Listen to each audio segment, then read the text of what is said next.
Okay, so to continue differentiating using the rules, I'm going to try and use these things and algebraic manipulation to write things in these forms so that I can apply the rules. Now, this question is given.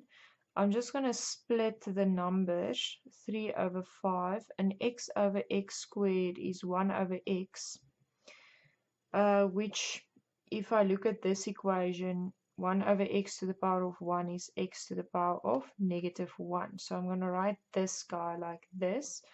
And here also, I'm just going to split the numbers half.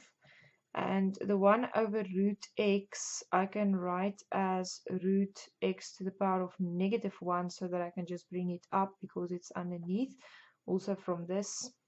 And then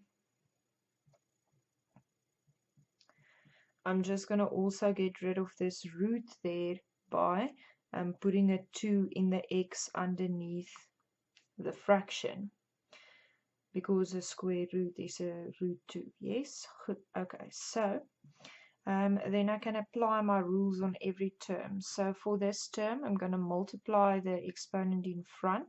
So -1 times that is just going to become -3 over 5. And if I subtract 1 from -1, I get -2. Then I'm going to multiply -half with -1/2, which will be +1/4. And from the -1/2, I'm just going to subtract 1, which will then be -3 over 2. If you're uncertain of subtracting 1 from fractions, or multiplying with fractions even, you are more than welcome to just use your calculator for that little steps in between. And then I don't want to leave the negative exponents. Oh, I applied the rules in this step without writing dy dx. This is something that you should be careful of, not making this mistake, right? So there I manipulated my function, and from there I started deriving, and then I must just write, okay, now I'm deriving. So this function is not equal to that one, it's the derivative of that.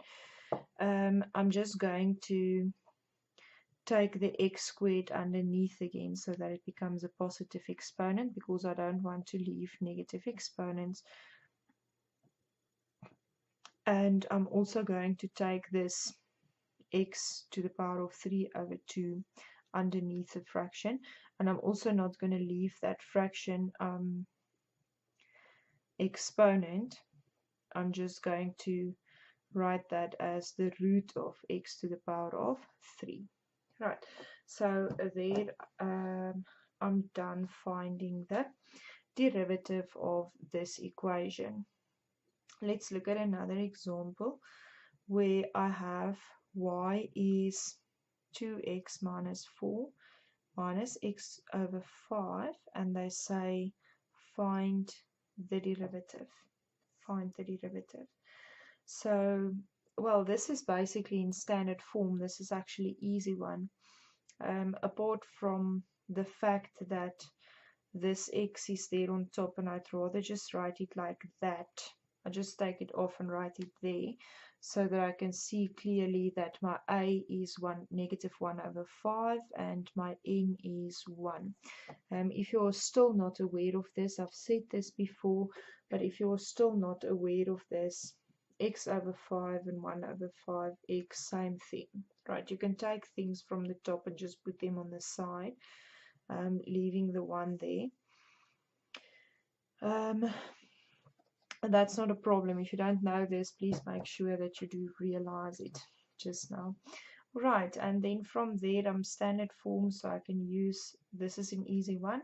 I can use my rules of differentiation. I'm going to multiply the -4 in front, so that 2 becomes -8.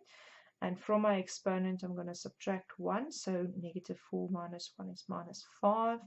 And I'm going to multiply the 1 in front, so it's 1 over 5. And you can start skipping this step once you get comfortable, but from that 1, if I subtract 1, I have x to the power of 0, which is 1. So I'm just going to write this as negative 8 over x to the power of 5 minus 1 over 5. I don't need to write that times 1 there. Okay, this is actually an easy one. Right, let's look at a last one here quickly. Also a shorter one, which I've picked up. This is just another format that we don't see often. Where this, you see there's not an equal sign. This is an order, like the sum sigma notation, the sum of that. This is an order, the differential of this. So it's an order to differentiate this function, and you're just going to keep this there until you actually derive. So I'm going to say x3 minus 1, I'm going to factorize into x minus 1. Hopefully you remember this factorizing rule from grade 10. If you don't, there is a video under basic concepts, and there's a playlist, basic concepts and something, on my channel that you're more than welcome to just go have a look at. How to factorize a cubic function, which is just two terms, difference of cubes, sum of cubes. There's two rules like that. If you can't remember them, please make sure you know them also, because they're handy. Right, so then that x minus 1's cancel out, and now I want to find the derivative of simply x squared plus x plus 1. I just want to make sure that my x should not be 1, because I will have a 0 denominator there. And then if I find the derivative of this, now I'm going to find the derivative, so I could just leave that out. I'm going to multiply the 2 in front, subtract 1 from the 2, it's just 1, which I don't need to write. Multiply the 1 in front, subtract 1 from the denominator, and that is 0. The derivative of a constant is 0. So this will then be 2x plus 1. All right.